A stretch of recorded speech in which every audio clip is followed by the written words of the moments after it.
and Jesus being the ultimate sacrifices, but these sacrifices were meant to soften our heart toward God.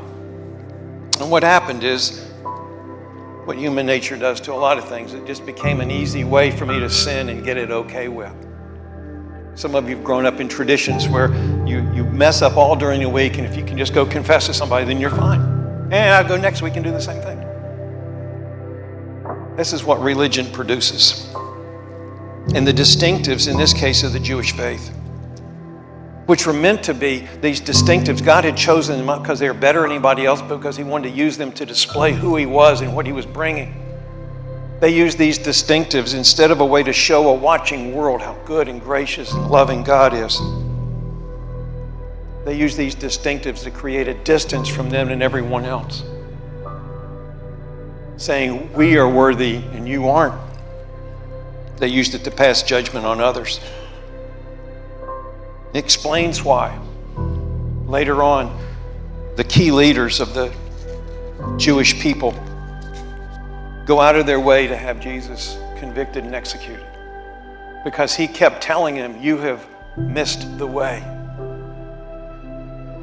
And they didn't want to hear it anymore, and so they had Jesus killed, not realizing they were playing right into his hands.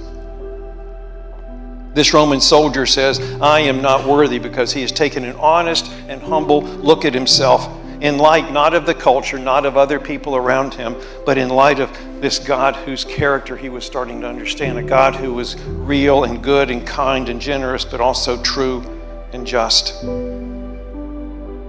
And he realized, this is the only place that I can find freedom and forgiveness now and forever. I am not worthy was his way of saying, I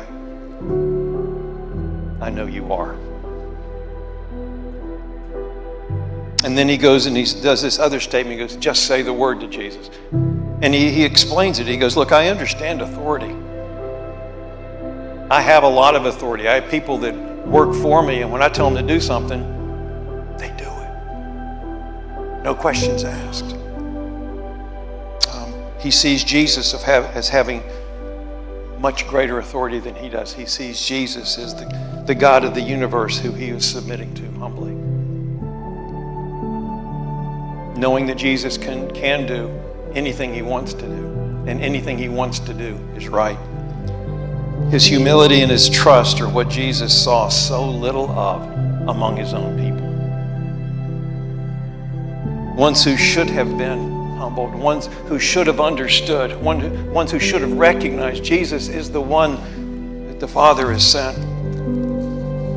They didn't like it because it wasn't the God they had created in their own image. And we do this a lot. I've got grand ideas for God. I've got tons of them for him. Sometimes in my prayer, I'm telling him what he should do, which is really the height of arrogance. He doesn't need me to tell him what to do. I can ask him all kinds of things. At the end of the day, he's in charge. There are only 2 times that we see in the Bible that Jesus was amazed. This is the one, a positive time, but there was another time. He had gone back to the town where he grew up in Nazareth. He spoke in the synagogue one day and explained to him what God was doing and who he was, what he came to do. And they got furious at him. It had nothing to do with interpretation of the Bible. They just didn't like what he said. And it said this in Mark 6, it goes, and he was amazed at their unbelief. This Roman officer who had no background, Jesus was amazed at his belief. He was amazed at those that should have known. They just wrote him off.